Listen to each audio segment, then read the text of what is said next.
What's up, guys? GMT 800 Garage here with something a little bit different. This is not a GMT 800, but today I'm going to be showing you how to do a brake pad and rotor job on here. It's relatively easy, and I'm going to be showing you step by step how to do this. So first, you want to take off the wheel, and I will catch up with you once I got that done. First step is going to be loosening the brake line brackets, and there are two bolts that are 12 millimeter. One's right here under the control arm, and one is on the spindle right there. Those are 12 millimeter bolts, and that'll be your first step.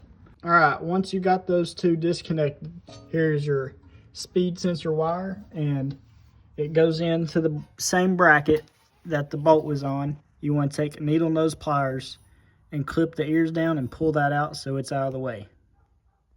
Once you've done that, you're going to want to remove the two caliper bolts. They are two 17 mils right here and right here.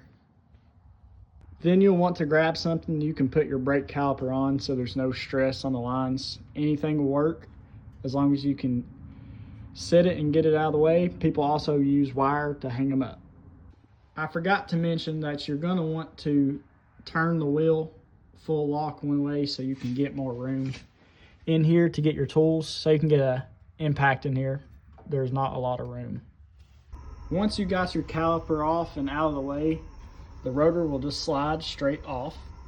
Sometimes your rotor will be stuck, and we're going to get a block of wood to set behind here and hit it off, and it should free it up and it'll slide right off.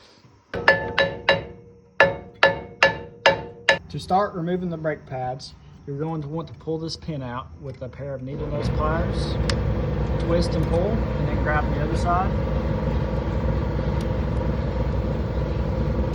and twist and pull there, and it should come right out.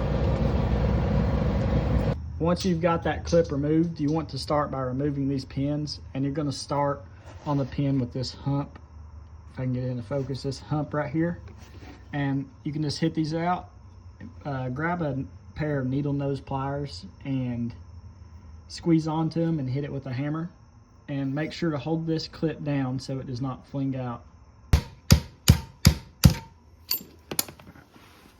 Once you've got that pin removed, this clip should come right out just like that.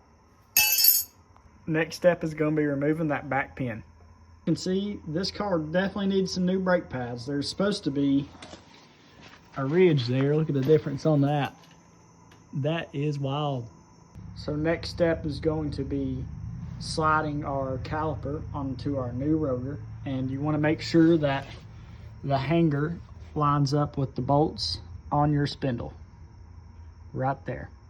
Once you've installed your caliper, next step is going to be sliding your new brake pads in, and they go in with these two holes facing outwards so you can slide your pins in, and the one with these fins right here at the top, this brake pad goes on the back of the rotor. Next step, once you slide your pads in, is going to be installing that top pin, and then you want to install this new silver clip, and once you do that, you're wanting to install your bottom pin.